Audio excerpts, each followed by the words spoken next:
Pernahkah kamu mendengar kisah seorang putri yang rela menghilang ke laut demi menghentikan perang dan pertumpahan darah di negerinya sendiri?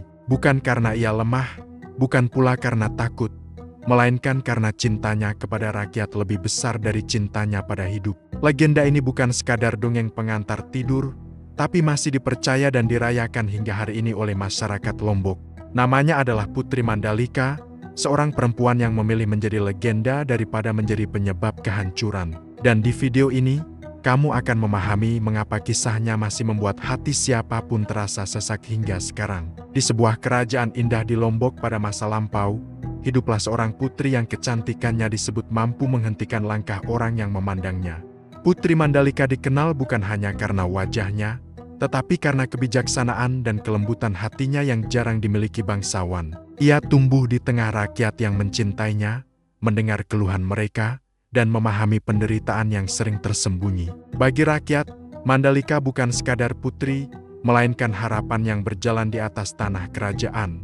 Namun, kecantikan dan kebaikan itu perlahan berubah menjadi awal dari sebuah konflik besar.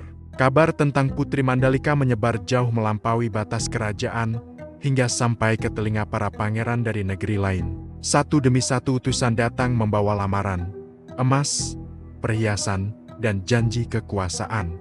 Setiap pangeran merasa paling pantas memiliki Mandalika, seolah cinta bisa diukur dari kekuatan dan harta. Kerajaan yang semula damai mulai dipenuhi ketegangan yang tak terlihat namun terasa berat.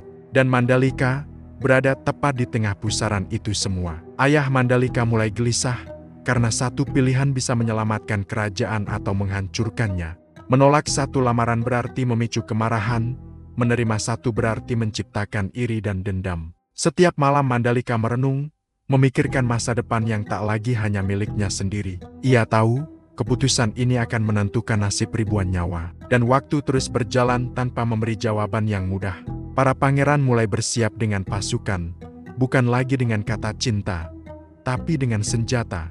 Kerajaan Lombok berada di ambang peperangan besar yang belum pernah terjadi sebelumnya. Rakyat mulai resah, ketakutan merambat seperti kabut di pagi hari. Putri Mandalika menyadari, jika ia diam, darah akan tumpah. Dan disinilah kisahnya berubah menjadi tak terduga. Mandalika mengumumkan bahwa ia akan memberikan jawaban kepada semua pangeran pada waktu yang sama. Ia memilih pantai Sigo sebagai tempat pertemuan, sebuah lokasi yang menghadap langsung ke samudra luas. Semua pihak datang dengan harapan, namun juga dengan kecurigaan. Rakyat berkumpul, menyaksikan takdir kerajaan dipertaruhkan. Tak ada yang tahu apa yang akan diucapkan sang putri. Pagi itu laut tenang, angin seolah menahan napas bersama semua yang hadir.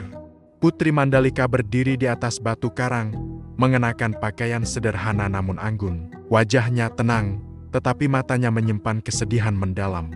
Para pangeran saling menatap, siap dengan apapun hasilnya. Dan Mandalika mulai berbicara. Ia berkata bahwa dirinya mencintai seluruh rakyat Lombok, tanpa kecuali. Bahwa satu pilihan akan melukai banyak hati dan memicu peperangan.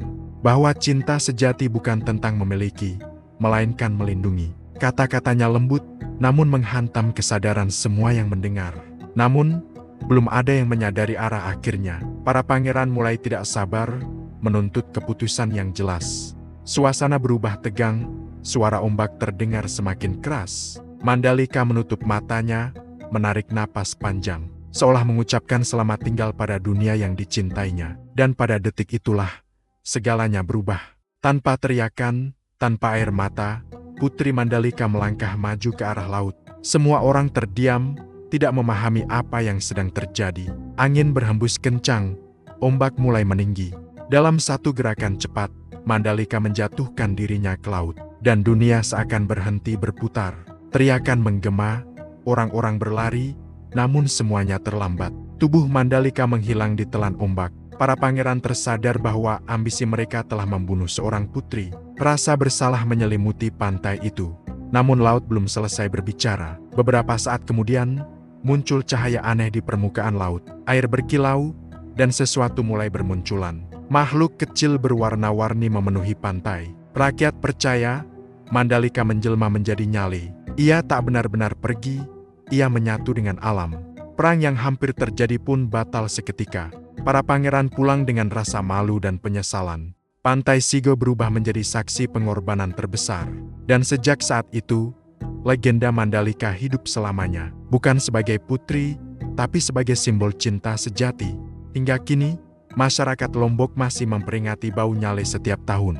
Nyale dipercaya sebagai jelmaan Putri Mandalika. Tradisi ini bukan sekadar budaya, tapi pengingat pengorbanan, bahwa kedamaian sering lahir dari kehilangan, dan cinta sejati tak selalu berakhir bahagia. Kisah Mandalika mengajarkan bahwa perempuan bukan sekadar objek perebutan.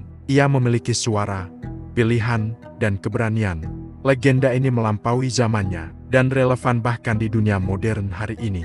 Karena konflik masih sering lahir dari ego, Putri Mandalika mungkin telah tiada secara fisik, namun nilai pengorbanannya tetap hidup dalam laut, dalam tradisi, dan dalam cerita. Ia mengajarkan bahwa damai kadang harus dibayar mahal, namun selalu layak diperjuangkan. Jika kamu berada di posisi Mandalika, apa yang akan kamu pilih? Cinta pribadi atau keselamatan banyak orang? Legenda ini bukan untuk dihafal, tapi direnungkan. Karena dunia masih membutuhkan Mandalika-Mandalika baru, yang berani memilih damai di atas segalanya. Kalau sejauh ini kamu tersentuh dengan kisah Putri Mandalika, tekan like sekarang supaya lebih banyak orang mendengar legenda ini. Tulis pendapatmu di komentar, menurutmu apakah Putri Mandalika benar-benar berubah menjadi Nyale? Dan jangan lupa subscribe agar kisah Nusantara terus hidup.